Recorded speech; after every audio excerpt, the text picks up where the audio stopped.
Então, retornando aqui a nossa discussão, né, na reunião anterior, nós trabalhamos a expressão a partir da qual nós vamos derivar os potenciais. Basicamente, era essa expressão da interação corrente, vou colocar assim, né, propagador, que era um mediador, né, propagador, corrente. Essa é a estrutura geral. Então, daqui, que é uma expressão que a gente vai trabalhar a nível clássico, de Hegel, e isso vai nos dar o potencial, vai levar, como a gente falou, ao potencial não relativista. E esse potencial não relativista nós motivamos porque ele vai ter que estar associado a processos elásticos. Tem que considerar, então, os processos elásticos, e nós discutimos, né, a cinemática dos processos elásticos dos partículas no referencial do centro de massa, tanto no caso não relativista quanto no caso relativista, e vimos que, basicamente, né, desses processos elásticos, a característica era que no referencial do centro de massa, vamos colocar aqui, ó, no referencial do centro de massa, que nós tínhamos, o momento transferido é zero e o produto escalar entre o momento transferido e o momento médio é zero. Eu não vou retomar a derivação. Na reunião anterior, a gente definiu o momento transferido, né, como sendo o momento final da partícula 1 menos o momento inicial da partícula 1. E o momento médio como sendo a soma do momento da partícula 1 o momento da partícula 1 inicial mais o momento da partícula 1 final sobre 2. E aí a gente tirava essas relações aqui. Isso aqui era a cinemática do referencial do centro de massa. Mas a questão que nós estamos querendo, então, é estudar essa estrutura, corrente, propagador, corrente. Então, como a ideia desse curso, porque dessa série de reuniões aqui, é abordar também para os estudantes principiantes. Então, nem sempre é muito claro para os estudantes como tirar as correntes. Então, vamos trabalhar um pouquinho isso, a estrutura da corrente, como nós vimos, né? E como a gente obtém uma corrente dada, por exemplo, no lagrangiano, ou dadas equações de campo, equações de movimento. Então, primeiro a gente vai dar uma olhadinha nas correntes, na estrutura da corrente, que a gente colocar. Essa expressão ali, corrente, propagador, corrente, ela sempre me trouxe a questão de tudo uma coisa só, no sentido que, digamos, essa é uma sentença que é a mesma sentença que se dá na literatura. Só que a literatura bota sujeito e verbo e predicado. Então, para você construir uma coisa, você faz essas três coisas. E o propagador nada mais é do que o papel do verbo. Exatamente. Ele faz o papel. Ele vai unir o sujeito com o objeto. Eu me lembro uma vez, isso aí, no Oxford, o Leonard Smith deu uma palestra de divulgação. Depois ele é muito bom. Depois eu mostrei para ele, olha, isso aqui se deveria fazer comparação da literatura. É isso mesmo. Mas é uma boa comparação, isso mesmo. É como se eu tivesse o sujeito, é uma partícula, o propagador faz a conexão e o objeto é outra partícula que vai receber aquela interação. Quer dizer, o potencial, né, ele no fundo ele executa essa sentença. Né? Eu só queria chamar a atenção de uma coisa. Como referência, né, primeiro de tudo eu gostaria de dar um crédito, né, desse estudo que foi muito bem feito ao Leonardo Hospedal. Então, a tese do doutorado, uma boa referência, vou dar referências aqui, uma boa referência, bem explicada, é a tese de doutorado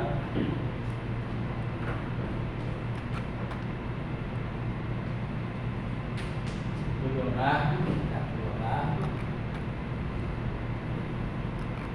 Hospedal.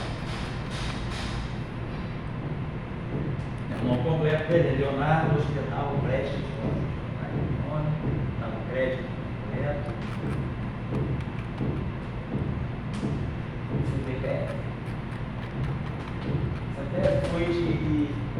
março.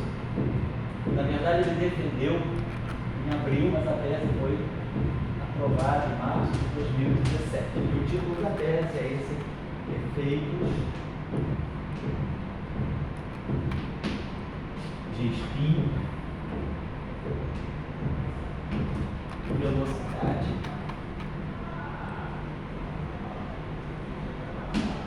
e dimensionalidade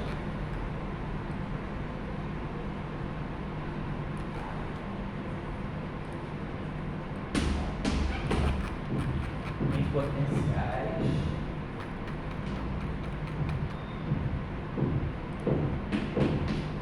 interpartículas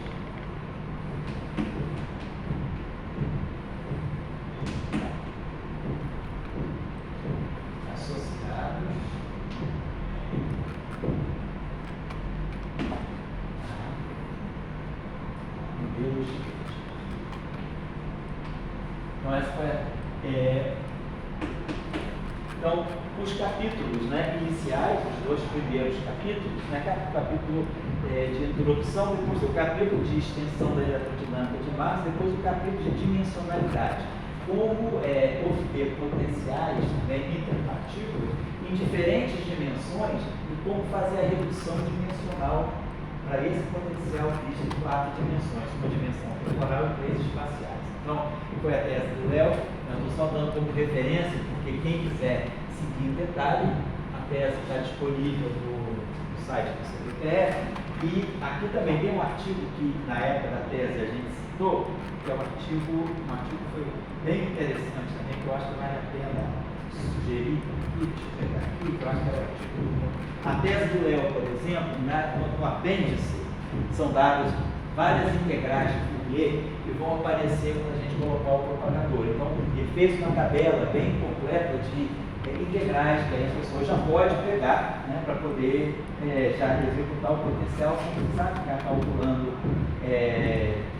extensivamente as integrais. Deixa eu pegar o paper que eu gostaria de citar, que é um paper bastante também sistemático sobre essa questão dos potenciais. É o Mocholo, é o paper é do mesmo que o Mocholo. Esse paper aqui é muito bom, né? Eu vou botar aqui referenciais, né? Essa aqui é a tese do Léo. Claro, tem os trabalhos assim, ligados à tese que ele publicou, mas aí quem quiser ler a tese vai encontrar. Mas eu acho que um trabalho que eu gostaria também de chamar a atenção é esse trabalho aqui, do Dobreski, Mocholo. Então, essa aqui é uma referência, deixa eu pegar aqui. Essa aqui é outra referência.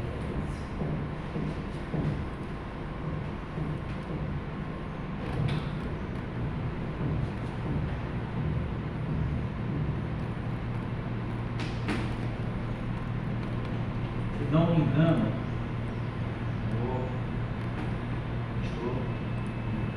engano, esse Mocholo é a mulher, é Elina Mocholo.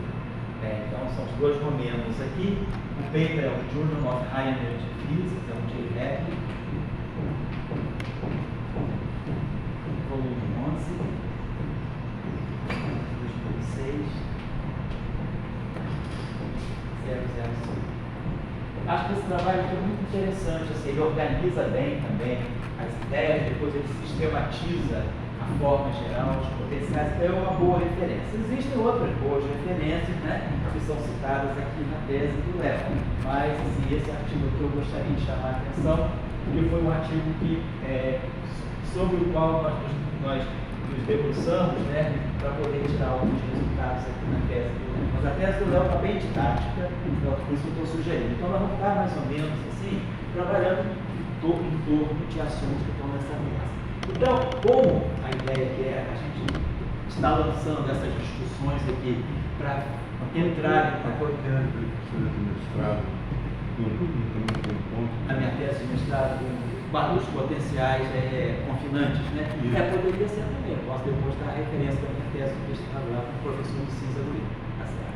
Mas o que eu queria chamar a atenção aqui é que essas reuniões, esse mini curso aqui, vai entrar como parte das atividades formativas de verão desse ano.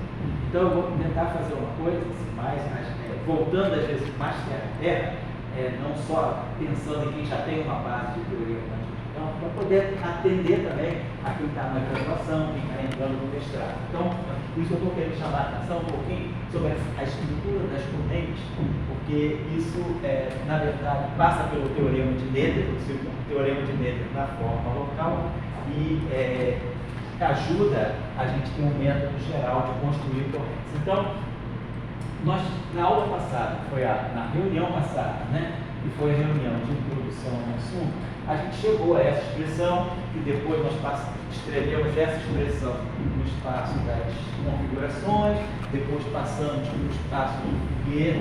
Nós vamos retomar essa expressão futuramente, mas assim, hoje eu não vou me deter mais nessa expressão, porque ela já foi, assim, a forma geral dela foi lançada. E aí a gente viu que os elementos essenciais são as correntes e os propagadores, né? Então, só lembrando, assim, da outra vez, a gente chegou a essa estrutura aqui, que é a interação corrente. Corrente, né? Deixa eu colocar aqui. Que é da onde vai sair o potencial. Quer dizer, interação corrente, um processo elástico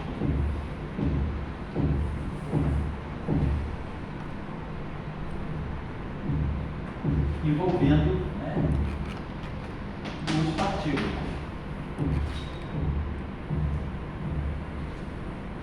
Então, a gente tem uma partícula A, né, a gente tem um processo uma partícula A que vai interagir com a partícula B, e no final a gente vai ter a partícula A e a partícula B.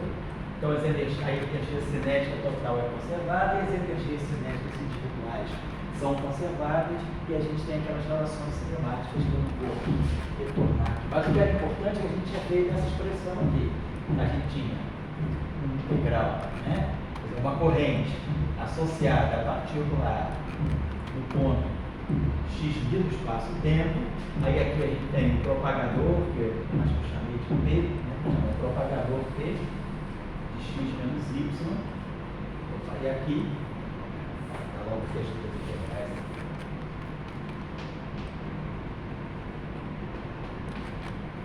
E aí aqui a corrente associada à partícula B, no ponto Y. Então, basicamente, o processo que a gente tinha é isso. Uma corrente, a partícula A, que entra e sai, a partícula B, que entra e sai. E aí a gente precisa, né, que é o propagador, vou colocar assim, essa estrutura que é o propagador, e a gente precisa que as partículas não mudem, né? Quer dizer, o processo tem que ser elástico para a gente poder falar de um potencial entre duas partículas em especial. Então, a gente depois vai trabalhar um pouquinho mais a análise dos propagadores, mas por enquanto a gente vai ficar na análise da corrente. Então, vamos imaginar o seguinte: vamos ver o caso mais simples para a gente ir começando, né? Vamos ver o caso do spin zero, o caso do spin meio e depois o caso do spin 1. Então, caso escalar, né? Então, essa corrente. Uma fórmula como essa poderia ser aqui um paralelo a GMM sobre R2. Você poderia pensar que o potencial vamos dizer, o potencial coulombiano sair daqui. Digamos, um potencial newtoniano, ele também vai. Opa, Tião! Rapidinho. Fala aí. Tá. Vou passar, não, eu já falei com o Pipo que eu ia passar lá depois. Tá legal? Obrigado, Tião. Então, o potencial coulombiano sai daqui, o potencial gravitacional sairia também. Tá? É isso aqui, é como se fosse, vamos dizer, analogamente é daqui que vai sair a expressão do potencial GMM sobre R, né? Uma força gravitacional. Ponto A fosse um planeta, ponto B fosse outro. Exato, como se fosse os planetas, cada planeta é uma corrente e trocando interação gravitacional. Aqui eu só queria chamar a atenção, né, para uma questão que depois que a gente vai ver, né, da análise dimensional, que pela própria análise dimensional do propagador, a gente já pode ver qual vai ser a estrutura. Depois vamos trabalhar um pouco isso. Pela própria análise dimensional do propagador, a gente já vai poder ter uma ideia de qual vai ser a forma do potencial. Será que o potencial cai com a distância, cai com o quadrado da distância, ou cai exponencialmente? Como ou o potencial cresce linearmente, se for o caso do potencial confinante, né? Então, essa estrutura aqui já é muito importante, que ela já nos dá uma indicação de como vai ser a interação. Então, vamos começar agora a pensar na corrente de partículas escalares.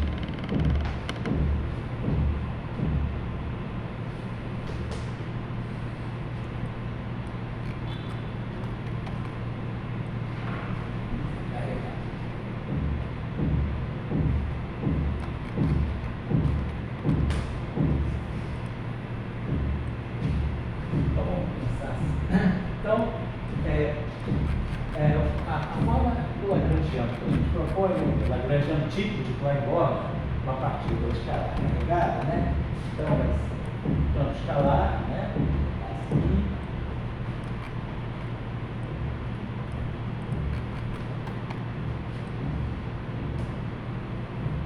Então, o campo escalar livre, né? Essa aí seria a forma do lagrangiano. Se nós quisermos escrever em quem não está muito habituado à notação covariante, trabalhar na notação usual, então isso aqui vai ficar 1 sobre C,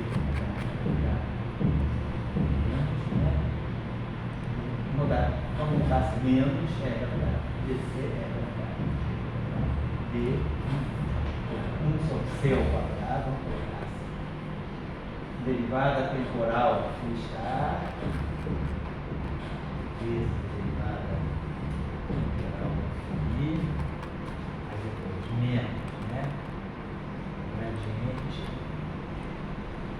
e dado complexo escalar gradiente de menos esse termo. Só fazer coisa bem simples, né?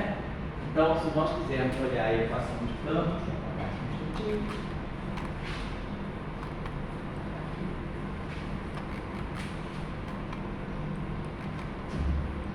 então, olhando a equação de campos, daqui da primeira equação, sai a lambertiano mais M2, é o campo livre, é o campo de Klein-Born livre, ou seja, 1 sobre C ao quadrado, depois menos Laplaciano, mais N2 I igual a assim. Aqui só chamar a atenção de uma coisa, porque nós que já estamos assim, habituados a atuar às convenções da teoria matemática de campo, normalmente a gente trabalha, né, com H cortado igual a C igual a 1. Muito bem. Então, nesse caso, se a gente olhar dimensionalmente, aqui eu tenho 1 sobre C ao quadrado e está aqui. Aqui eu tenho, então, gradiente tem a mesma dimensão que 1 sobre C derivada temporal. 1 sobre C derivada, então, 1 sobre C ao quadrado derivada temporal, no final de tudo é equivalente a um gradiente com gradiente. O φ aqui mantém a mesma dimensão. Então, esse M2 aqui, da maneira que está escrito, ele tem dimensão de comprimento a menos 2, né? Pela análise dimensional. φ está aqui, φ está aqui, φ está aqui. Como essa equação tem que ser dimensionalmente homogênea, então 1 sobre comprimento ao quadrado, 1 sobre comprimento ao quadrado, 1 sobre comprimento ao quadrado. E nós, em geral, dizemos, esse é o termo de massa. Mas, claro, a gente sabe, né, relacionar comprimento com massa, qual é a relação entre um comprimento e uma massa. É através do comprimento de onda de Compton, né? A gente diz que o comprimento de onda de Compton de uma partícula, né, quando cortada, no lugar cortado, é H cortado sobre MC. Então, esse C aqui é o C maiúsculo de Compton. E aqui é o C minúsculo de velocidade da luz. Aliás, vamos chamar a atenção que esse ano, 2024, são os 100 anos, né, da tese do Louis de Broglie, né, sobre a ideia da dualidade onda-partícula. E aí aqui a gente chama o comprimento de onda de Compton, né? No fundo MC faz o papel de momento, né? Mas a gente coloca constante H cortada e constante C. Então, 1 sobre massa e aqui o comprimento. Então a gente relaciona massa com comprimento dessa forma, ou seja, o comprimento é como se fosse uma massa a menos 1. Então é isso que está em jogo ali. Quando a gente escreve esse M2, na verdade, a gente está escrevendo aqui algo que tem dimensão de comprimento a menos 2. Então, tem que ser um comprimento de onda, na verdade, o comprimento de onda a menos 2 seria o seguinte: lambda, então quer dizer, vamos dizer, DCD. Vamos fazer isso para evitar a confusão. Vamos chamar aqui, só para evitar a confusão. Vamos colocar aqui I. Esse I é um parâmetro que tem dimensão de comprimento a menos 2. Então, a gente vai dizer o seguinte, vamos associar aquele comprimento a menos 2 a um comprimento de onda de ponto a menos 2. Seria o seguinte, a gente definindo o comprimento de onda de ponto numa partícula de massa μ.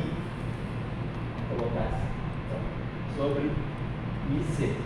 Então, o comprimento de onda de ponto a menos 2 vai ser, isso aqui é menos 2, então vai ser μ2 C2 sobre H cortado ao quadrado. Então, o que deveria estar aparecendo aqui não era só μ2, é μ2 C2 sobre H cortado ao quadrado. Quer dizer, essa grandeza aqui tem dimensão de comprimento à potência menos 2, é o comprimento de onda de ponto a menos 2.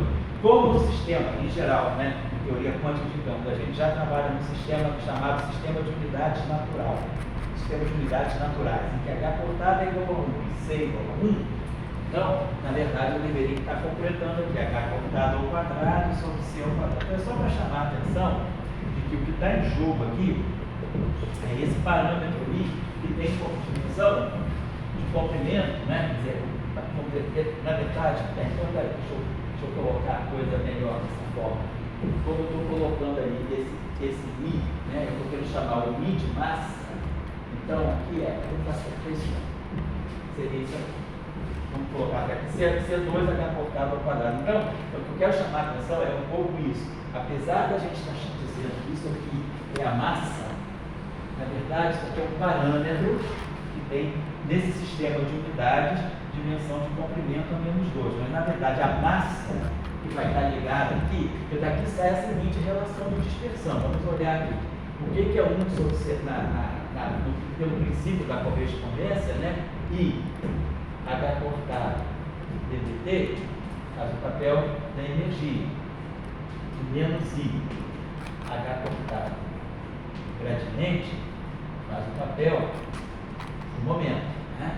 Então, esse 1 sobre C. Então, 1 sobre C2. Então, esse D2 dt2, né? Vamos imaginar, se o H cortado, a gente está fazendo H cortado igual a 1 e C igual a 1, esse D2 dt2 vai ficar menos energia ao quadrado. Vai ficar menos energia ao quadrado. Esse laplaciano, ele vai ser menos momento ao quadrado. E aqui, mais M2. Estou olhando nessa expressão aqui, pelo princípio da correspondência do espaço da energia dos momentos. Então, como o campo não é zero, o campo não é trivial, é isso aqui que tem que ser zero. Então, a gente obtém que é T2, né? Mais M2, tem essa relação aqui. Né? Então, vamos colocar aqui até, vamos voltar ao parâmetro I, vamos colocar o parâmetro I.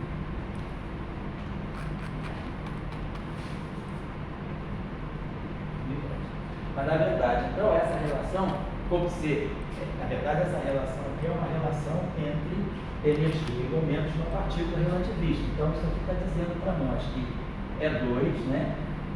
Já que eu fiz o C igual a 1, na verdade, a relação é essa, é 2 igual a D2C2 mais μ2 C4. Né? Onde esse μ2 aqui é para ser olhado, né, dessa forma aqui.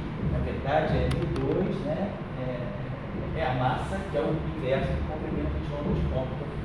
Então, é isso aqui que está em jogo. Então, por isso nós estamos dizendo que esse parâmetro, a gente usa esse parâmetro que tem dimensão de comprimento a menos 2 como representando uma massa. Mas é por causa dessa relação, na verdade, está aparecendo, que deveria estar aparecendo ali, é esse cara. Então, esse μ2 aqui, ele faz o papel de uma massa. Né?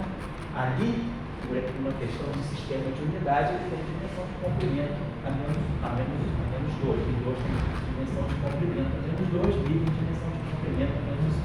Eu só queria chamar a atenção disso, porque para quem é iniciante, trabalhar no sistema H cortado igual a C igual a 1 pode ser meio confuso. Então, isso é um comprimento a menos 2. mas nós vamos saber relacionar com a massa. Na verdade, a massa ao quadrado, né, vai ser ligada a esse parâmetro que a gente pegou. H cortado ao quadrado, né, sobre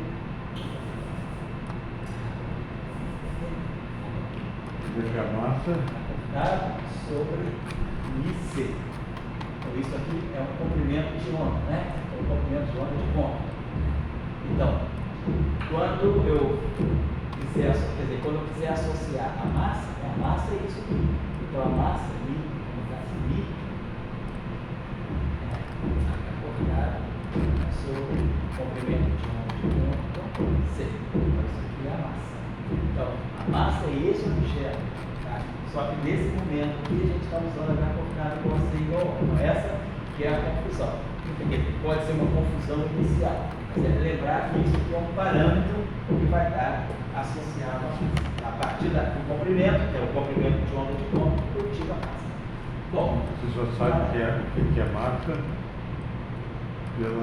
pela relação de dispersão. pela E a 2 igual a T2, vocês vão ver que você está. Agora, vamos dizer, você tem uma relação de pressão, e você tem uma massa, só que aquela massa é uma soma de A mais B mais C mais D. Sim. Então, vamos dizer, seria como se estivesse fazendo um caldeirão e botando cenoura, etc. Tudo aquilo que vai dar massa. Isso. Todos os ingredientes vão dar massa. Essas constantes fundamentais são parâmetros. Quer dizer, a massa, ela em teoria de campo, ela aparece, vamos dizer, não como uma coisa intrínseca, Isso. mas como uma coisa de uma sopa que você faz de coisa e bota lá e aquele E2, bloco E2 mais. Vamos dizer o seguinte, a massa você tira, você tem uma informação, quer dizer, você constrói a massa a partir de certos parâmetros, que são dados. Por exemplo, desse modelo aqui, nós temos esse parâmetro de comprimento. Então isso aqui é um parâmetro de comprimento. A partir desse parâmetro de comprimento, a gente constrói a massa. O que a gente está dizendo é isso aqui, que esse Mi é um parâmetro de comprimento. Ele funciona como se fosse o comprimento de onda de ponta. Então isso aqui vai ser H cortado sobre a massa C. Então, a massa da partícula, quer dizer, esse Mi está fazendo o papel, ele tem dimensão de comprimento a menos 1. Então, esse Mi, ele funciona como sendo o comprimento de onda de ponta.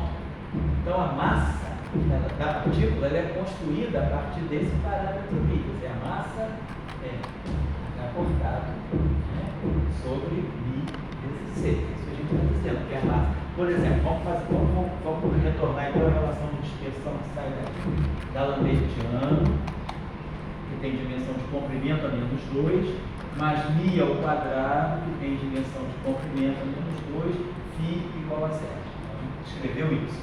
Então, aqui a gente vai ter 1 sobre C2 dt2 menos Laplaciano mais Mi ao quadrado, vou colocar assim, φ igual a 0.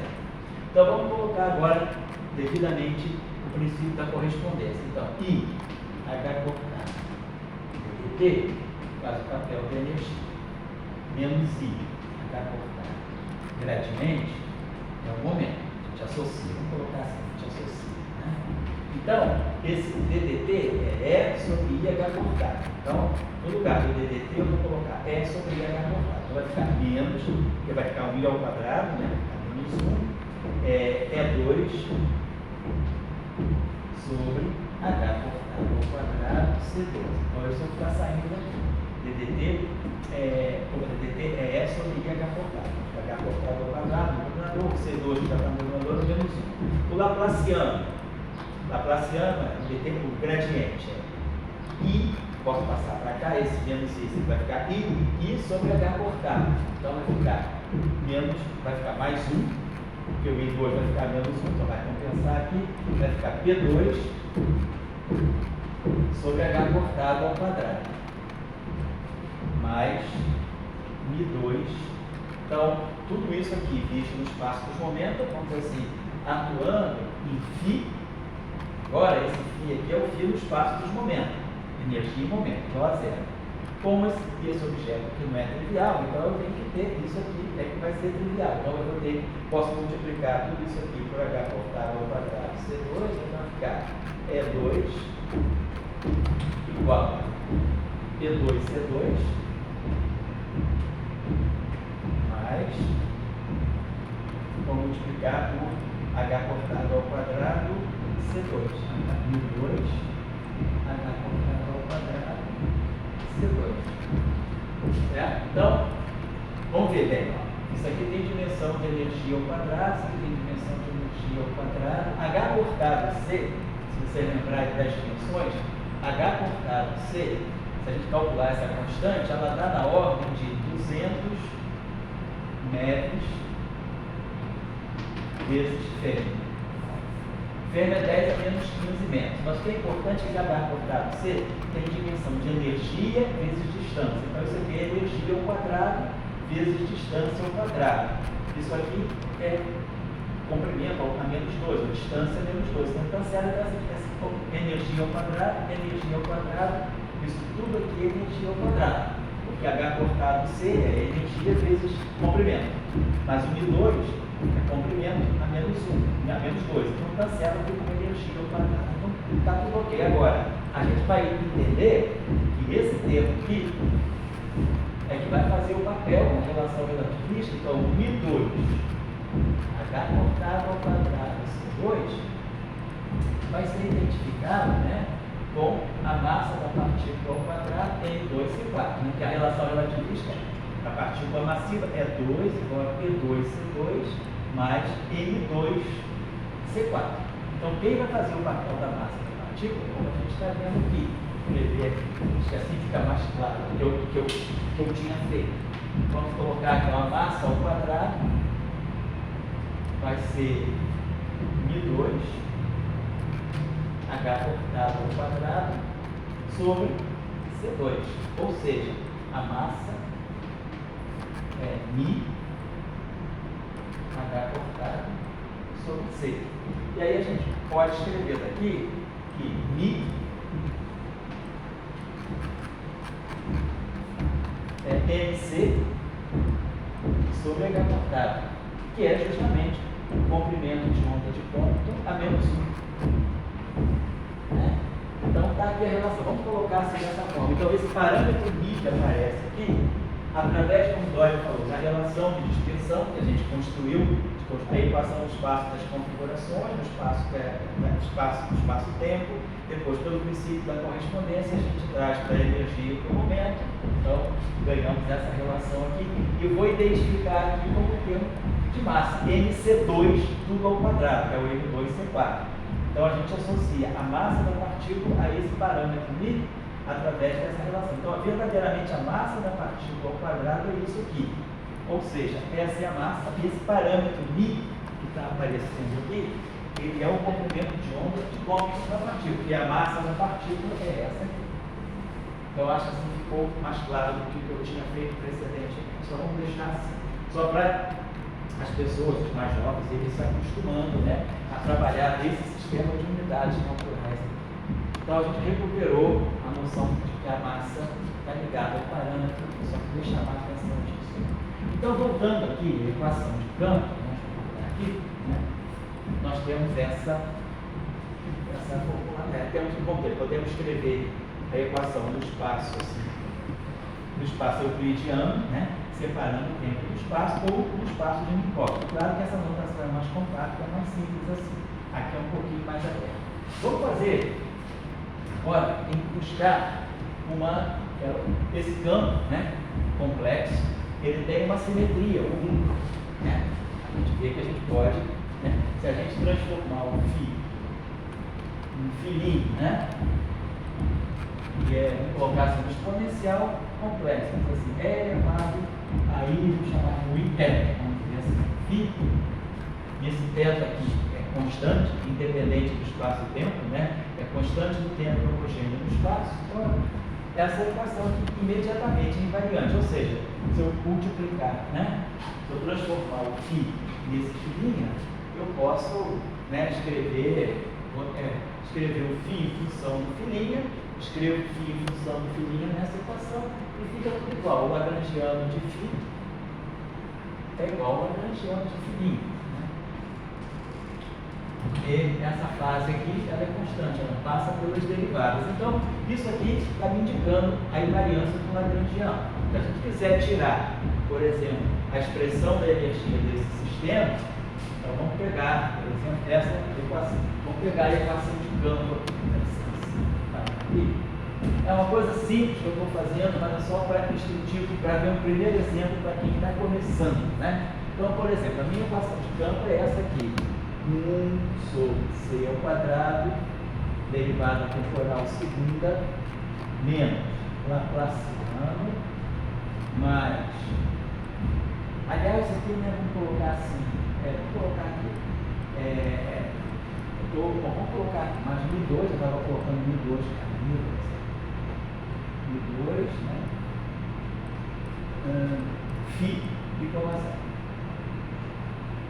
Vamos colocar assim. Então, nessa equação que eu não estou fazendo c igual a 1, estou deixando para ficar dimensionalmente 1 sobre o comprimento ao quadrado, 1 sobre o comprimento ao quadrado, 1 sobre o comprimento ao quadrado. E vamos pegar essa equação agora, vamos tirar o conjugado complexo dela, que é a mesma coisa. Derivada temporal segunda, Laplaciano, só tirando o conjugado complexo dessa equação aqui.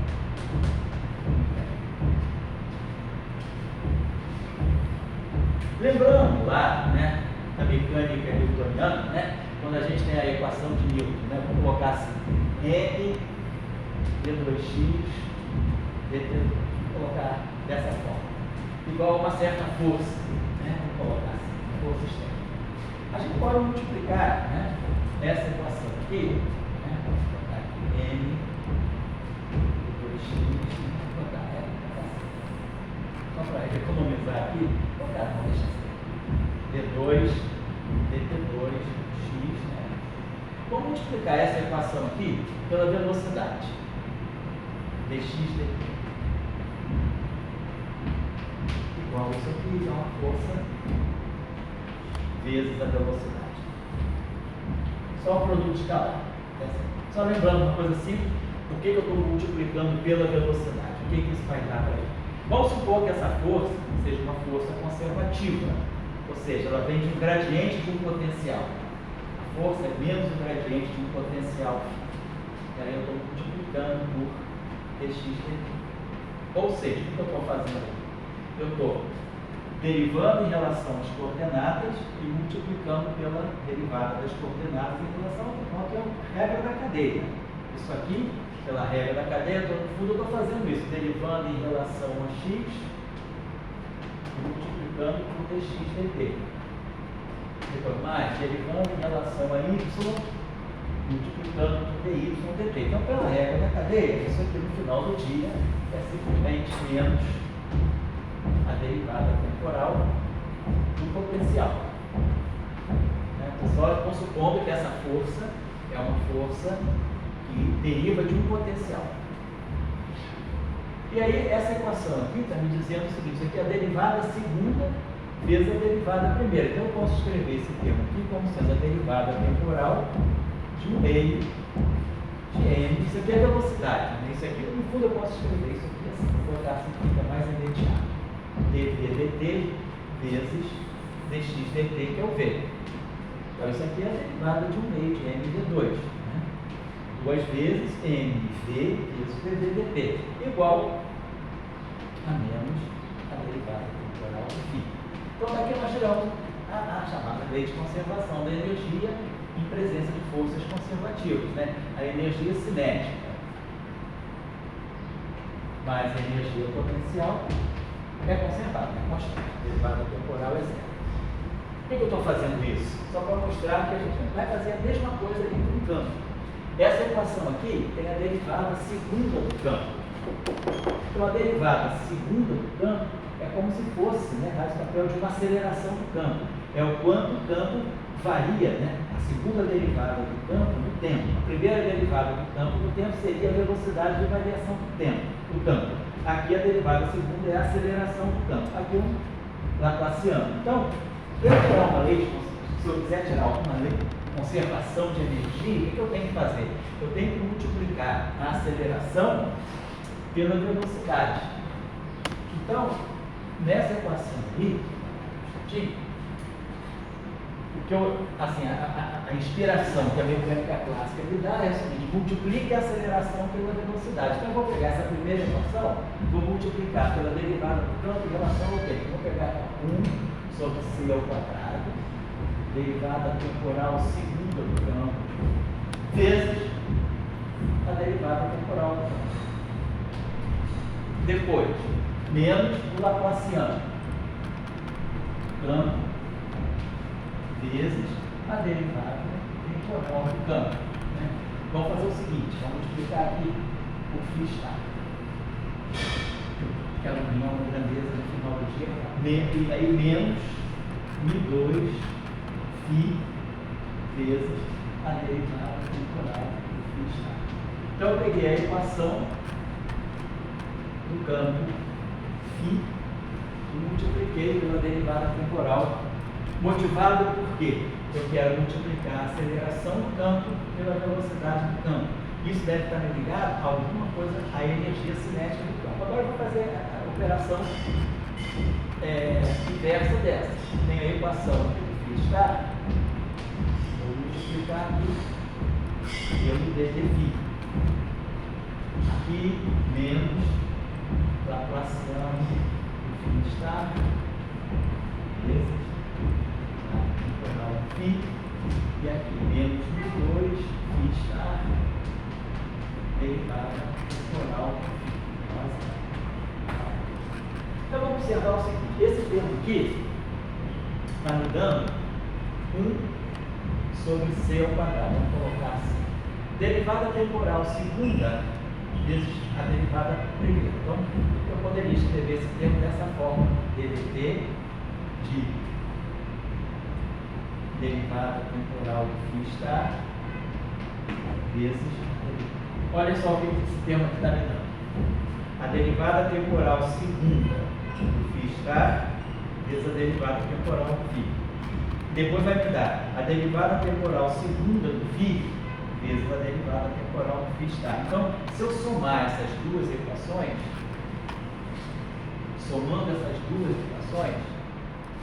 eu estou ganhando essa derivada temporal total, desse produto aqui. Então, isso aqui é como se fosse a energia cinética derivada temporal, velocidade. Como o campo é complexo, essa grandeza aqui no final do dia é uma grandeza real. Então, isso aqui vai fazer o papel de posso interpretar como sendo a energia cinética do campo, o quanto, né, de energia está acontecendo pela variação do campo no tempo. Então, somando esse termo me daria isso aqui. Então, estou somando essas duas equações. Deixa eu escrever isso para nós. Derivada temporal de 1 sobre c ao quadrado, derivada temporal do φ estático, vezes a derivada temporal do φ. É a soma desses dois primeiros termos. Vamos ver esse termo aqui agora. Esse termo aqui vai ficar menos laplaciano de φ, quer dizer, divergência do gradiente de φ vezes a derivada temporal do φ estático, menos a divergência do gradiente de φ estático. Estou somando os dois termos, vezes a derivada temporal. Vamos imaginar que é o seguinte: eu posso, né, pegar esse termo aqui, essa derivada, vamos fazer o seguinte: vamos colocar essa derivada temporal na frente de tudo. Vamos imaginar, eu quero produzir uma equação de conservação da energia. Então eu devo ter, ali eu já tenho um ddt. O que eu posso fazer com esse termo? Eu tenho aqui a divergência de um gradiente. Vamos imaginar o seguinte: vamos lembrar dessa expressão aqui. A divergência, vou colocar assim, imaginar que eu tivesse isso aqui, vamos botar assim, menos a divergência. Vou botar assim: gradiente de φ vezes derivada temporal do φ estático. Então vamos pensar o seguinte: se eu desenvolver essa expressão aqui, eu vou ganhar menos a divergência do gradiente de φ atuando aqui, vezes isso aqui. Mas vai gerar um termo novo, que vai ser esse gradiente atuando aqui, né? Quer dizer, vamos lembrar bem o seguinte: isso aqui é o vetor, né? Lembrar que a divergência de um vetor vezes um escalar, né? O que é a divergência de um vetor V vezes o escalar S. E a divergência do vetor vezes o escalar S mais o vetor escalar gradiente do S. Né? Isso aqui é a divergência de um vetor vezes um escalar. Então, fica a divergência do vetor, que é esse termo que está aqui. Isso aqui faz o papel do V, isso aqui faz o papel do S. Então, vai ficar a divergência do vetor, que é o que está aqui. Porém, eu vou gerar um termo novo que não está aqui. Que vai ser o quê? Vai ser esse vetor, esse vetor escalar gradiente disso. Então, eu tenho que somar aqui, isso aqui vai ficar gradiente de φ escalar gradiente de dt estar. Então, o que eu estou fazendo aqui? Só para lembrar. Esse termo aqui, sozinho, eu estou escrevendo como esses dois termos aqui. Então, fica a divergência, né, desse produto aqui, me reproduz esse primeiro termo, mas gera um termo novo, que aí eu compenso somando isso. Se eu somar isso aqui com esse segundo termo, eu cancelo esse segundo termo e fico com essa igualdade. Então, isso que está aqui é igual a isso que está aqui. E agora, claro, essa equação aqui é o conjugado complexo dessa. Então, vai ficar menos divergência do gradiente de φ estar derivada temporal do φ mais gradiente do φ estar escalar gradiente da derivada temporal do φ. Então, o que eu estou fazendo? Eu peguei esse termo aqui, abri como esse termo aqui. E peguei esse termo aqui, abri como esse termo aqui. Então, tudo isso aqui é uma igualdade. Por que eu estou fazendo isso? Porque eu estou querendo obter uma equação de continuidade. Quer dizer, na mecânica clássica, nós só temos derivada temporal. Então, a gente ganha direto a equação de conservação da energia. Mas aqui eu tenho, além da derivada temporal, eu tenho as derivadas espaciais. Então, eu não devo obter uma equação simplesmente de conservação só no tempo. Tem que ter uma equação de continuidade, algo que seja assim, a derivada temporal de alguma densidade mais a divergência de alguma densidade de corrente igual a zero. Eu estou obtendo aqui uma equação. Eu devo obter a partir aquilo que era a equação de conservação da energia para uma partícula na mecânica clássica, deve se tornar uma equação de continuidade do campo. E agora o campo é um sistema contínuo, não é mais uma partícula. Então, nós estamos querendo obter uma equação de continuidade inspirados na equação de conservação de energia. Então, ó, esses dois termos aqui já me deram a equação de continuidade. Agora vamos observar o que está me dando esse termo aqui. Ó. Aqui é uma derivada gradiente, aqui é uma derivada temporal. Eu posso trocar a ordem. Eu posso colocar assim, ó, a derivada temporal atuando no gradiente que está. Só troquei a ordem das derivadas. Aqui é a mesma coisa. Gradiente da derivada temporal do φ. Eu digo, é a mesma coisa que a derivada temporal do gradiente do φ. Aqui, só vamos dizer assim, uma observação matemática. Quando a gente troca duas derivadas, né, atuando na mesma função, quer dizer que isso aqui é igual a dy, derivada em relação a isso, derivada em relação a x, ou com o tempo. Quando eu troco duas derivadas parciais e não troco a ordem das duas derivadas parciais e mantenho a igualdade, eu estou supondo que essa função aqui tem derivadas segundas contínuas. Então, nós estamos imaginando que esse campo φ é um campo bem comportado, que tem derivadas segundas contínuas, matematicamente, para ser matematicamente correto. Então, eu posso trocar essa ordem, trocar a derivada temporal com o gradiente. Ou eu tiro primeiro o gradiente da função e depois tiro a derivada temporal, ou eu faço o contrário, tiro primeiro a derivada temporal e depois tiro o gradiente. Troquei a ordem porque estou supondo que esse campo é um campo bem comportado com derivadas segundas contínuas. Então, o que a gente observa agora é o seguinte: esse termo aqui, assim, se junta com esse aqui, da divergência de uma soma, finalmente. Agora, esse termo aqui, ó, a derivada temporal desse vezes esse, mais ele vezes a derivada temporal do outro. Isso aqui é uma derivada temporal de um produto. Ó. Se eu juntar esse termo aqui com esse termo aqui, eu estou tendo a derivada temporal do gradiente de φ estático escalar gradiente de φ. Né? Então, são esses dois termos aqui. Então, esses dois termos aqui, eles vão entrar na equação da energia. Entendeu? Aqui seria energia cinética e aqui mais, né, o gradiente do φ escalar gradiente de φ. Então, esses dois termos aqui, ó,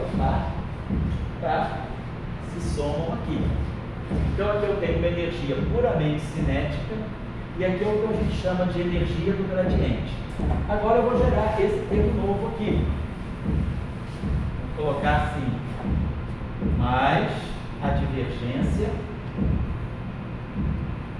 Vamos botar um sinal menos aqui dentro, ó, menos gradiente de φ, derivada temporal do φ estático, menos gradiente do φ estático, derivada temporal do φ. Tudo isso aqui igual a zero.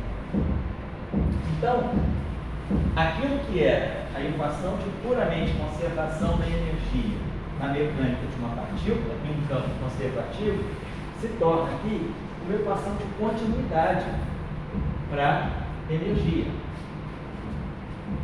Aqui eu tenho a derivada temporal. Então, a energia do campo isso aqui é uma energia puramente cinética, e isso aqui é uma energia devido à variação do campo no espaço. O campo não sendo homogêneo, ele tendo derivadas espaciais, isso vai produzir uma energia também intrínseca, uma energia, vamos dizer assim, uma energia advinda do gradiente do campo. E isso aqui é a clássica energia cinética do campo, é a velocidade do campo, né, ao quadrado. E aqui um termo de energia, mas uma energia oriunda da variação espacial do campo. E aqui eu tenho um fluxo, como se fosse uma densidade de uma corrente. Então, eu tenho uma derivada temporal de uma densidade de energia, vamos chamar aqui uma energia, uma densidade de energia epsilon, vou colocar assim, a energia do campo φ, mais a divergência de uma grandeza aqui, que quem se lembra do elétron lá da física, né, das equações de Maxwell, a gente tem a energia e um vetor que está associado, né, ao fluxo de energia, que é o vetor de Point. Então, isso aqui faz o papel do vetor de Point no campo escalar, que é o fluxo de momento, né? Quer dizer, esse campo ele propaga no espaço, carregando energia, transferindo energia no espaço e também carregando momento, né? A densidade de momento é essa grandeza aqui. Quer dizer, se aqui tem aqui a gente vê derivada temporal de uma densidade de energia. Então, qual é a unidade disso? Derivada temporal, 1 sobre segundo. Densidade de energia, vamos dizer, joule por metro cúbico. Aqui eu tenho 1 sobre metro. Então, o que eu vou ter que ter aqui? Joule por metro quadrado segundo, para completar. Essa grandeza aqui, ela tem que ter dimensão de joule por metro quadrado segundo. Ó, energia por unidade de tempo, potência, por unidade de área, intensidade. Então, isso aqui é uma intensidade, a densidade, quer dizer, a potência por unidade de área. Mas eu posso colocar isso de outra forma. Joule é o quê? Quilograma metro quadrado por segundo ao quadrado, dividido por metro quadrado segundo. Então, vamos colocar quilograma, vamos colocar aqui, né? Então, é certo. Joule, quilograma, metro quadrado. Aqui é certo. 1 sobre segundo, joule por metro cúbico. Aqui é 1 sobre metro, joule por metro quadrado segundo. Então, joule é quilograma, metro quadrado por segundo ao quadrado, dividido por metro quadrado segundo. Então, fica quilograma, né? Densidade, densidade de energia, com certeza, aqui tem uma questãozinha só para dessa velocidade da luz ao quadrado, né? Vamos dizer, se eu quiser isso aqui, se eu quiser interpretar isso aqui, aí eu tenho que aceitar a dimensão do campo, né? Mas assim, a equação tem essa equação, quer dizer, dessa maneira que está dado ali, 1 sobre segundo, né? Não é claro para eu poder ter Para eu dizer que isso aqui é uma energia, né? Então eu teria que acertar a dimensão do campo φ. Né? Se eu quiser interpretar isso aqui como sendo a energia do campo φ. Então vamos dizer, eu estou dizendo o seguinte, que 1 sobre c ao quadrado, que é segundo ao quadrado por metro ao quadrado. Né? 1 sobre c ao quadrado, segundo ao quadrado por metro ao quadrado. ddt, 1 sobre segundo ao quadrado duas vezes. E aqui eu tenho o campo φ ao quadrado.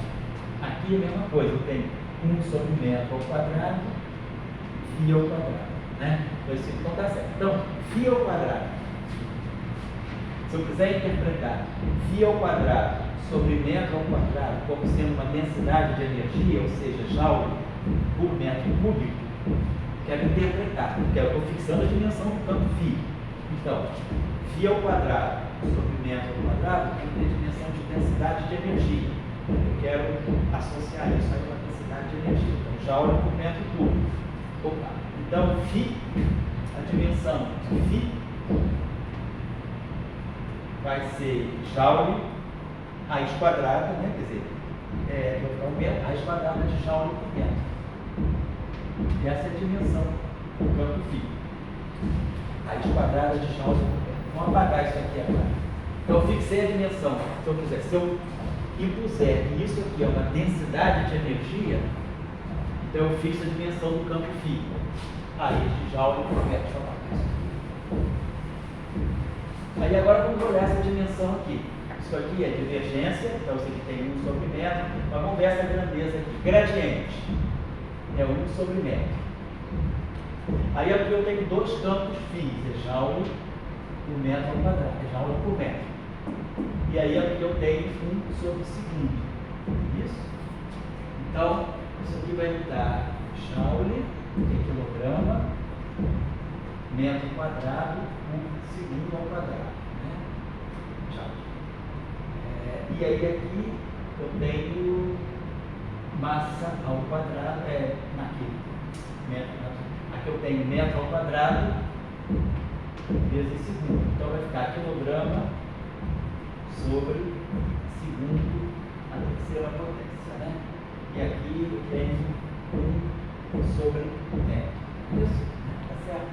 Então, se eu fixar a dimensão do campo φ como sendo raiz de joule por metro, eu teria essa densidade, esse S aqui com essa dimensão, quilograma por metro, tá certo, né? Porque aqui, se eu fixei raiz de joule por metro por φ, né? Então, joule tá certo.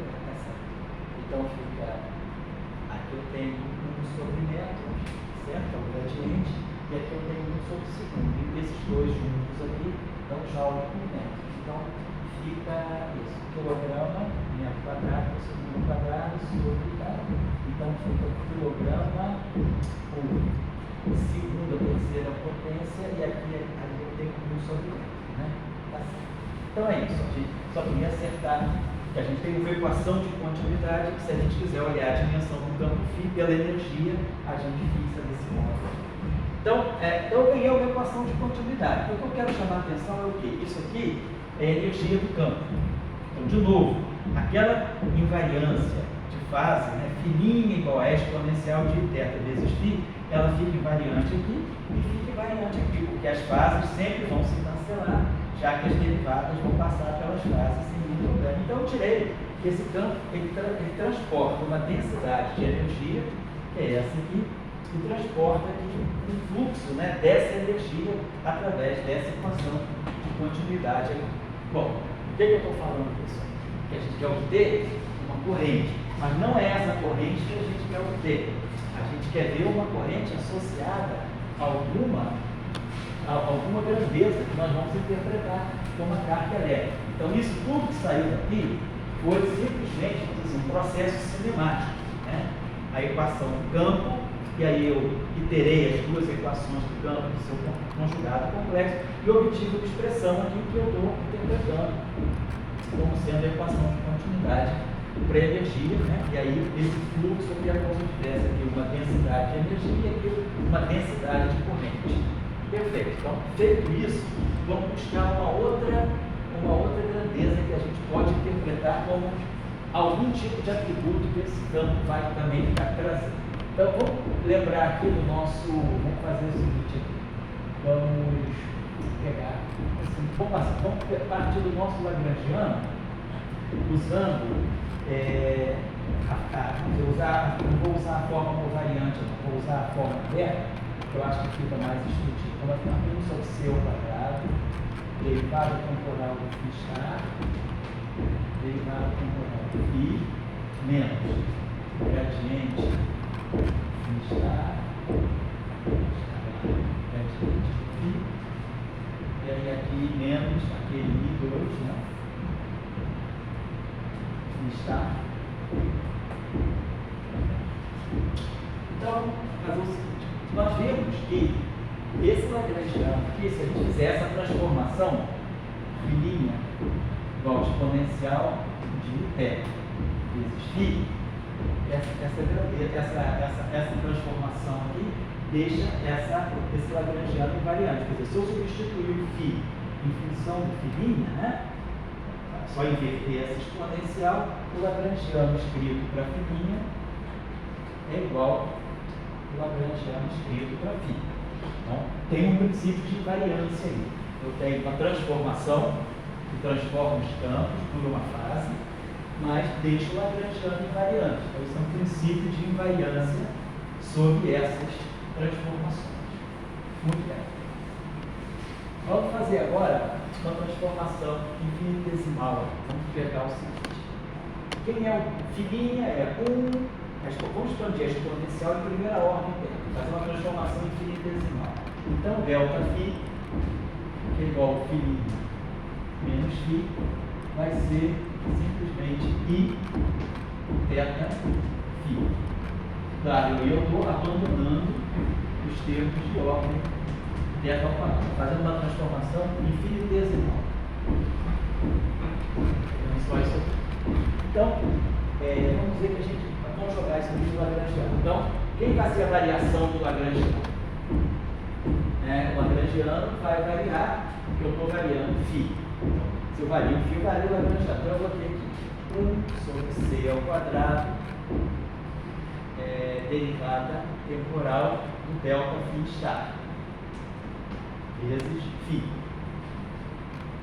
mais 1 sobre C ao quadrado, derivada temporal mais 1 sobre C ao quadrado, derivada temporal φ estar, vezes a derivada temporal do ΔΦ. A mesma coisa vai valer aqui o gradiente, menos gradiente do ΔΦ estar, gradiente de φ, menos gradiente de φ estar, gradiente de ΔΦ. E depois, menos μ2, ΔΦ estar, menos μ2, φ estar, ΔΦ. Então, vamos observar aqui o seguinte: isso aqui, como é que eu vou escrever esse termo? 1 sobre C ao quadrado. Então, derivada temporal do φ estar. Φ estar, então, a variação do φ estar menos I θ, então vai ficar menos I θ, derivada temporal do φ estar, vezes derivada temporal do φ. Aqui, analogamente, vai ficar 1 sobre C ao quadrado, derivada temporal do φ estar, vezes derivada temporal de I θ. Vamos só mexer por enquanto esses dois termos aqui. Então, eu posso escrever esses dois termos aqui da seguinte maneira: 1 sobre C ao quadrado, vou colocar assim, posso colocar menos I em evidência, vou botar menos I, vamos botar menos I, θ, menos I sobre C ao quadrado, vou botar θ na frente, θ, aí vai ficar menos I sobre C ao quadrado. Derivada temporal do φ estar vezes a derivada temporal. E esse termo vai aparecer opcionalmente, mas aqui vai aparecer opcionalmente. Mas aqui então vou ter esse menos em então menos a derivada temporal. Puxa aqui, a derivada temporal do φ estar.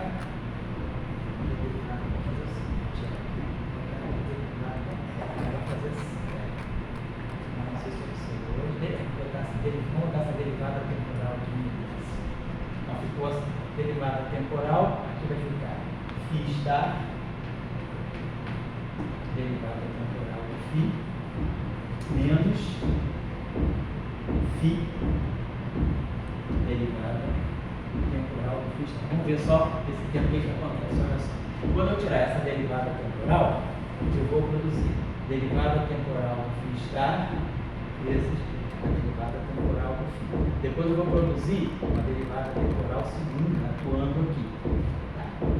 Então, se a gente colocar, se a gente colocar dessa forma assim, quer dizer, na verdade, claro, a gente está observando que tudo isso aqui tem que ser zero, porque ΔL é zero.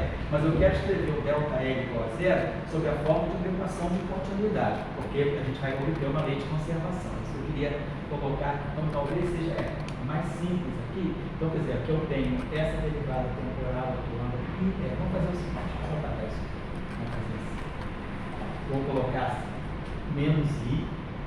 Depois a gente faz analogamente com menos i, θ sobre C2. Vamos colocar assim, derivada temporal do φ estar, derivada temporal do φ. Então, vou produzir esse termo aqui, botei uma derivada temporal aqui. Então, vai ficar derivada temporal do φ estar, esse termo aqui. Mas eu tenho que compensar. Vai gerar um termo novo que eu vou botar assim, mais i θ sobre C2 φ estar, derivada temporal segunda do φ. Fiz isso aqui. Coloquei, chamei esse termo aqui de uma derivada temporal desse produto. Mas aí vai aparecer um termo novo, que é a derivada temporal segunda desse φ, que não está aqui. Aí eu somo aqui, então cancelo. A mesma coisa vai valer aqui, botar mais i θ sobre C2, derivada temporal. Então, esse termo aqui tem sinal menos, né? Então, esse menos aqui, esse termo tem sinal mais i. Derivada temporal, aí aqui eu vou colocar o φ, derivada temporal do φ estar, vezes φ. Então aqui é a mesma coisa, ó. Vai gerar derivada temporal do φ vezes derivada temporal do φ estar.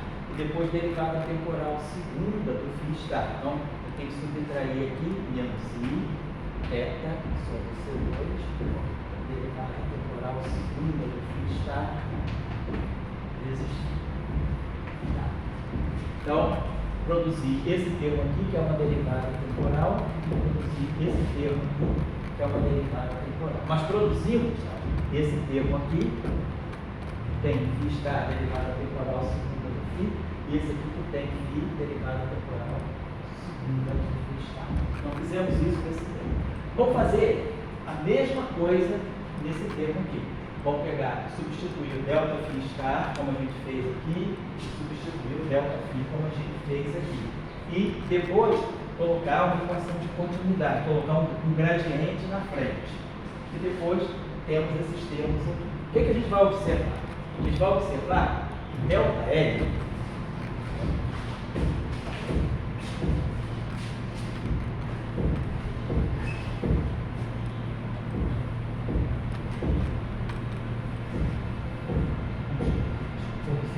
ΔL vai poder ser escrita assim.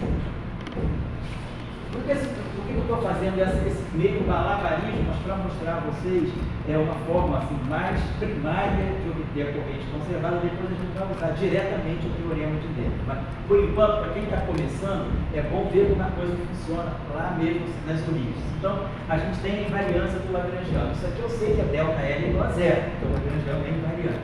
Mas eu vou escrever esse ΔL igual a zero através de uma forma de uma equação de continuidade. Então, esse primeiro termo que está dando para nós é o seguinte: I θ sobre C2, esse termo aqui, I θ sobre C2, derivada temporal menos φ estar, derivada temporal do φ, mais esse termo aqui, φ derivada temporal do φ estar.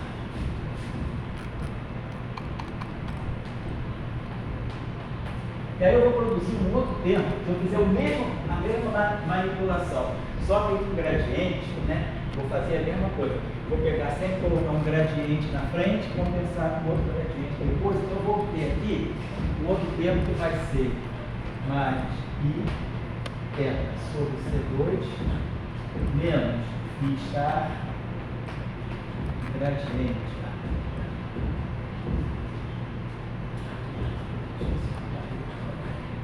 I θ sobre C2, aqui tem a derivada temporal. Tem essa derivada temporal disso, e outra derivada temporal disso. E aí, fazendo a mesma coisa lá no gradiente, eu vou produzir um termo que vai ser I θ sobre C2, divergência de menos φ estar gradiente de φ, mais φ gradiente de φ estar. E aí, claro, esses termos aqui que sobraram, esse termo aqui, e sobrarão termos análogos a esses com gradiente. E mais o termo de massa, eu vou poder juntar, usar aqui dentro as equações de campo. Quer dizer, esses termos que ficam de fora, que parece que estão sobrando, eles vão dar exatamente as equações de campo. Vai aparecer 1 sobre C2, D2 dt2 menos Laplaciano mais μ ao quadrado de φ, e vai aparecer uma coisa que o φ está. Então, o que eu estou querendo só chamar a atenção? A gente obtém essa equação de continuidade, quer dizer, essa expressão, deixando de lado ainda esses termos. Eu estou escrevendo esse termo e o análogo que eu fiz aqui para os gradientes. Vão aparecer esses termos restantes, em termos de derivada segunda do φ, e aqui quando eu colocar um gradiente em evidência, eu vou ter que jogar fora termos do Laplaciano, e mais esses termos aqui. Então, os termos que estão vindo com derivada temporal segunda, os termos que vão aparecer no Laplaciano, e esses termos aqui que a gente chama de termos de massa, eles vão se juntar direitinho para dar um zero. Então, a gente obtém no final de tudo que esse ΔL pode ser escrito assim. Mais aqui, vou colocar assim, mais que nós estamos jogando fora as equações de campo. Mas essas equações de campo, elas vão zerar. E esses termos que eu estou jogando fora, eu não estou jogando fora a mão. Eu estou jogando fora porque eles, quem fizer o cálculo corretinho aqui, eu vou explicar como é que faz isso aqui, como é que eu faço a mesma analogia aqui, vai jogar fora termos que vão dar exatamente as equações de campo. Então, isso eu vou a zero no final do dia. Ou seja, a invariância do lagrangiano, ela está me levando a uma outra equação de continuidade. É essa equação de continuidade aqui. 1 sobre c ao quadrado, derivada temporal φ estar, derivada temporal φ menos φ, derivada temporal φ estar, mais a divergência do φ estar, gradiente de φ, menos φ, gradiente de φ estar, igual a zero. Então, eu ganho a invariância do lagrangiano corresponde a uma equação de continuidade, ou seja, a uma equação de conservação. Conservação de quê? O que é esse número, o que é essa grandeza, essa densidade, não é a densidade de energia. Nós vimos que a densidade de energia tem derivada temporal de φ, derivada temporal v. Sai uma nova densidade e uma nova corrente. E o que é que essas grandezas estão representando? Aqui, só para chamar a atenção, para quem quiser ver em mais detalhe, vamos dizer, a mesma manipulação que eu fiz para a derivada temporal, eu vou fazer aqui para o gradiente. Olha, esse termo aqui eu posso escrever esse termo assim, divergência de quem é ΔΦ estar. Vamos escrever primeiro assim, ΔΦ estar. Então esse termo aqui, ó. Vamos trabalhar só esse termo aqui. Vai ficar menos gradiente. O ΔΦ estar, que é menos I, vai ficar I θ. Gradiente de estar escalar gradiente de φ. E esse termo aqui vai ficar menos gradiente de φ estar e θ gradiente, escalar gradiente. Claro, você pode organizar isso, mas isso dá zero. Mas não vamos fazer isso. Vamos fazer o seguinte: vamos escrever esse termo assim, e θ divergência de φ gradiente de φ estar gradiente de φ. Então vai ficar gradiente do primeiro, escalar gradiente do segundo, e aí vou produzir um laplaciano aqui que eu vou compensar, menos i θ φ estar laplaciano de φ. E vou fazer a mesma coisa para esse termo aqui. Esse termo aqui simplesmente é um conjugado complexo desse. Então vai ficar menos i θ gradiente de divergência, perdão, do φ gradiente de φ estar mais i θ laplaciano de φ estar. Então, vai aparecer exatamente esse termo que eu estou colocando aqui. φ estar gradiente de φ menos φ gradiente de φ estar, que é aquele termo que está lá na divergência. E vão aparecer esses termos que estão sobrando. E aí, eu estava explicando, esses termos que estão sobrando, ó, laplaciano de φ, quando eu colocar esse φ estar em evidência, vai aparecer d2 dt2 menos laplaciano de φ e menos o termo de massa que está aqui. Eu substituir a mesma coisa aqui, né? Eu substituir aquele termo de massa. Então, esses termos que vão sobrando, eles vão se encaixar para dar exatamente as equações do movimento. E aí eu ganho aquela equação. Moral da história: para que fazer tudo isso se eu já sabia o lagrangiano? Quer dizer, foi só uma forma de escrever. No fundo, esse ΔL é zero.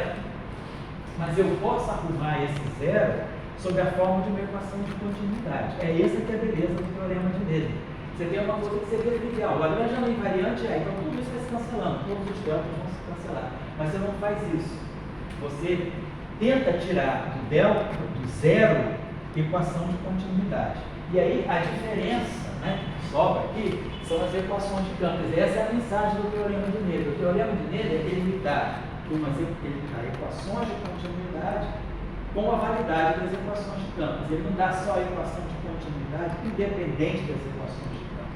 Na hora de tirar essa equação de continuidade, para garantir que esse ΔL igual a zero me dê exatamente essa grandeza igual a zero, eu tenho que jogar fora as equações de campo, mas elas são válidas. Então esse zero que aparece aqui, ele não é colocado à mão, ele naturalmente as equações de campo saem de dentro dessa manipulação.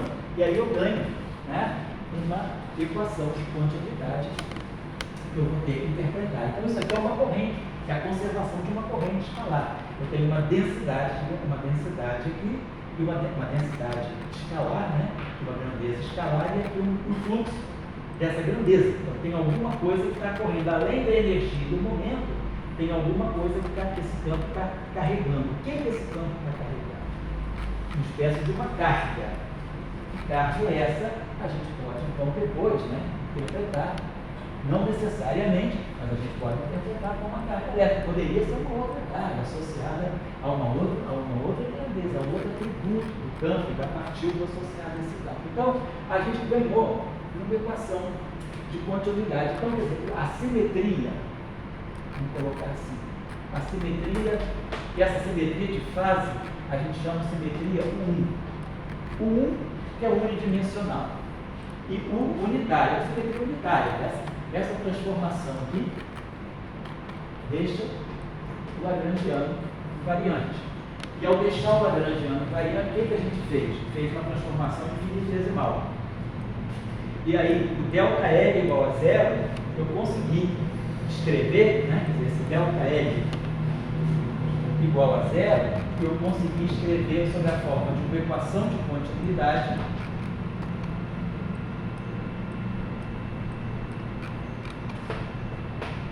mais as equações de campo. Como as equações de campo são satisfeitas, isso aqui é zero naturalmente, então você consegue expressar a invariância do lagrangiano sob a forma de uma equação de continuidade. E aí a questão agora é dar um significado para essa equação de continuidade, para essa grandeza conservada. Então é isso que nós estamos fazendo. Então a estrutura da corrente ela vai sair a partir de princípios de invariância. Então, a simetria, o que é a simetria? Eu tenho uma transformação. O que essa transformação faz? Ela deixa o lagrangiano invariante. Se eu escrevo o lagrangiano em termos de φ ou em termos de lagrangiano em termos de filinha, é a mesma coisa. O lagrangiano escrito para φ é igual ao lagrangiano escrito para filinha. Então, isso é a simetria.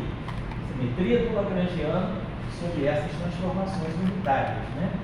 E aí, a invariância, o limite infinitesimal, e a invariância do lagrangiano, ela pode ser escrita sob a forma de uma equação de continuidade mais as equações de campo. Essas são trivialmente satisfeitas, então eu ganho uma equação de continuidade. A questão agora é interpretar o que é essa equação de continuidade, o que é isso aqui está me trazendo.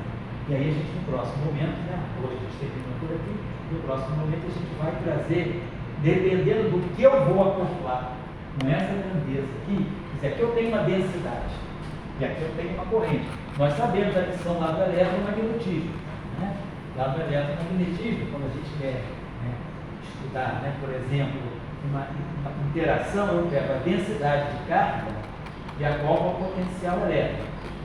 E pego a densidade de corrente e acoplo, né, ao potencial magnético. Isso vai me dar as fontes das equações de Marx. Divergência de E igual a ρ sobre ε0 e o rotacional de B, né, que vai sair igual a, vamos dizer, 1 sobre C ao quadrado, corrente de deslocamento, mais o 0J. Então, né, quer dizer, as fontes das equações de Marx, elas vão estar saindo desses acoplamentos, do potencial elétrico associado ao campo elétrico com a densidade de carga e o potencial vetor magnético interagindo com a densidade de corrente. Isso vai me dar as fontes das equações de Marx. Então, acoplando essas densidades a um certo campo, eu vou poder interpretar. Se eu quiser interpretar essa densidade, o que está sendo conservado, se eu acoplar isso aqui, que é o potencial elétrico, isso aqui é o potencial magnético, é o potencial vetor magnético, eu estou promovendo a interação eletromagnética desse campo. Então, eu estou introduzindo a interação eletromagnética desse campo, dizendo que isso aqui é uma. Eu estou dando uma descrição microscópica como eu vou. Nas equações de Marx, esse ρ é uma densidade de carga, mas eu não sei a estrutura dessa densidade de carga. Quais são essas cargas que estão sendo formadas por que tipo de partícula? Partículas escalares, partículas fermiônicas, partículas bosônicas em geral. Então, eu estou dando agora uma descrição mais microscópica da densidade de carga e da densidade de corrente. Eu digo, essa densidade de carga, ela é, na verdade, uma densidade proveniente de um campo escalar. E essa densidade de corrente é uma corrente associada ao fluxo dessas cargas desse campo escalar. Então, se eu acoplar, quer dizer, dependendo... Agora, se eu não acoplar o campo eletromagnético, eu posso acoplar isso aqui a um outro campo. E aí eu vou interpretar essa grandeza como sendo uma outra carga, uma carga associada a uma outra interação. Então, o teorema de Noether, ele me dá grandezas conservadas. Agora eu tenho que dar um significado, vamos dizer assim, um encaminhamento físico. Dependendo dos acoplamentos que eu faço, dessa densidade de carga e dessa densidade de corrente, eu vou interpretar essa carga e essa corrente como um certo atributo. Pode ser um número quântico de carga elétrica, sim, mas poderia ser um outro número quântico, poderia ser, sei lá, um número quântico de carga nuclear, né? Se eu acoplasse isso a um campo nuclear, não a um campo eletromagnético.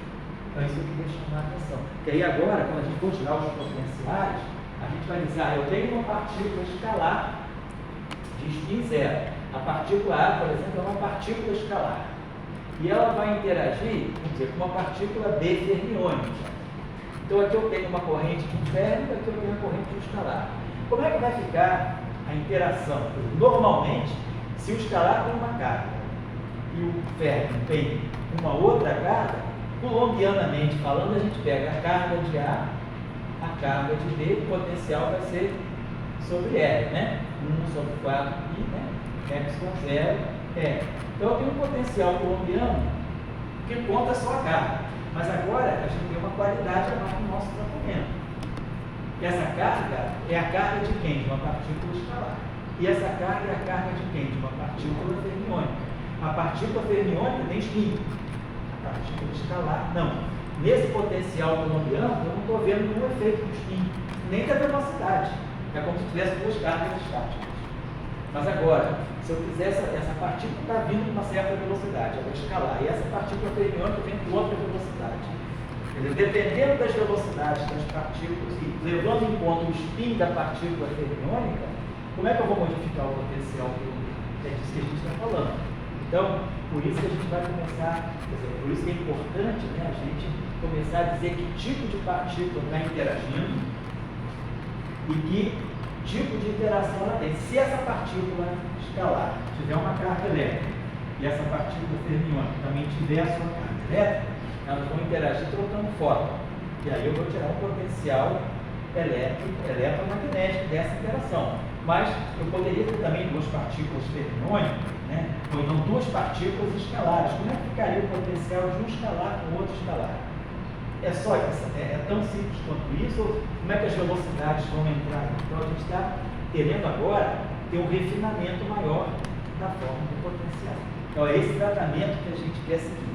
Aqui a coisa foi meio assim, confusa, porque eu ainda estou encontrando o meio termo entre quem já tem uma formação mais avançadinha e quem está no curso de graduação. Então, para quem está no curso de graduação, eu diria que esse tratamento aqui é o tratamento mais assim, primário, é o tratamento inicial. Depois a gente pode já tem uma expressão fechada para o teorema de dedo, mas eu não quero ficar dando expressões fechadas. Eu acho que é importante a gente aprender a construir lá das bases. Por isso que eu estou fazendo isso. Então, sempre que eu tiver uma invariância do Lagrangiano, só para finalizar agora, essa invariância eu vou poder sempre escrever, se a transformação for contínua, como é o caso dessa transformação, eu posso transformá-la, fazê-la na versão infinitesimal. Então, olhando para a versão infinitesimal, eu vou poder sempre construir uma equação de continuidade a partir da invariância do Lagrangiano. Só para finalizar, vou deixar como querendo mostrar então que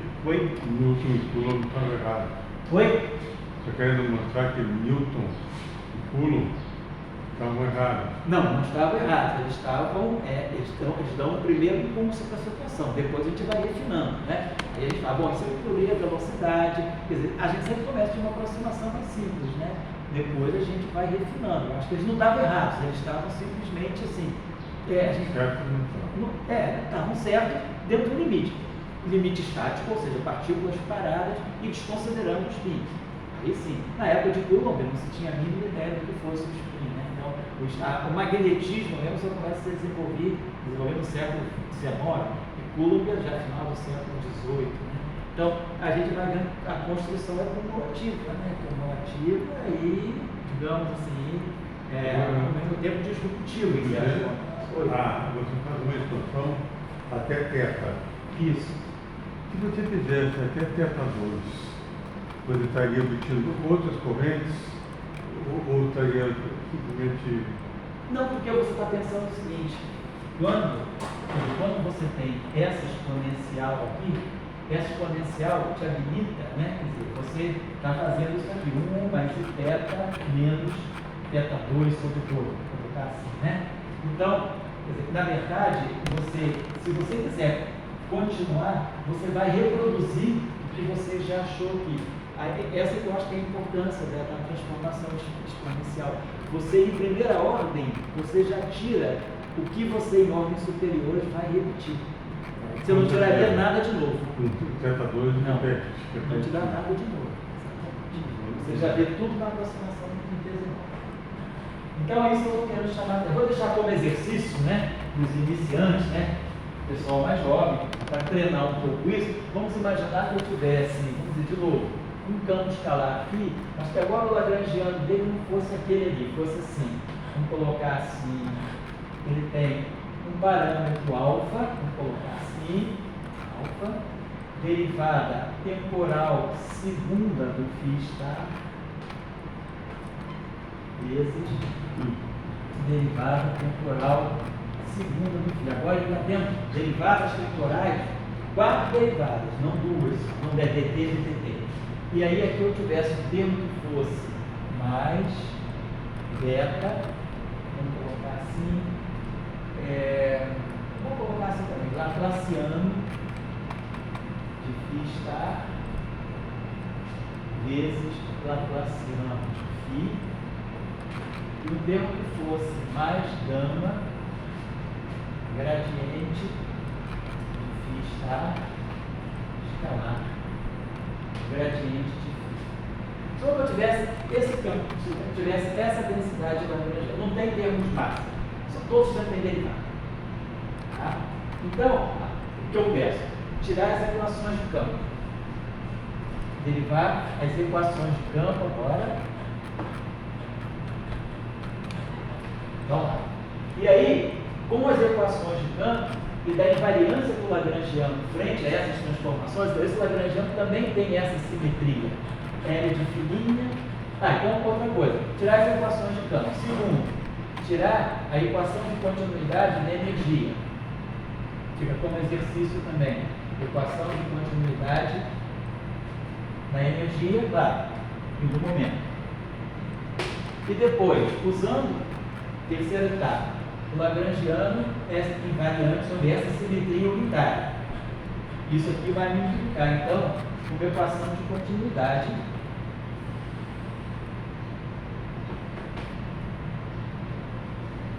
de alguma carga. De carga, de uma carga. A ser interpretada. Então é só fazer esse exercício. É um exercício mais, digamos assim, um pouquinho mais trabalhoso, porque tem derivadas, segundo vão aparecer derivadas quárticas no Lagrangiano, né? A equação de campo vai ser mais complicada, deve ser algo desse tipo assim: alfa, derivada temporal quarta, mais beta, Laplaciano, dois Laplacianos, e menos gama, Laplaciano de φ igual a zero. Então a equação de campo agora vai ser essa bonita aqui. Então vocês podem tirar também das equações de campo, tirar também as relações de dispersão. O que são as relações de dispersão? Relação entre energia e momento. Então, tem 4 exercícios aqui: equações de campo, as relações de dispersão, que é a relação entre energia e momento, a equação de continuidade da energia e a equação de continuidade advinda do teorema de Möller, né? Que é essa simetria aqui. Aqui é o teorema de Möller. Então, foi como exercício. Meio trabalhosinho, só uma manipulação. Mas tudo isso é para a gente aprender a construir corrente. Aí a pergunta que a gente vai fazer depois: e se essa carga tiver interação com uma outra carga da mesma natureza, como é que ficaria o potencial?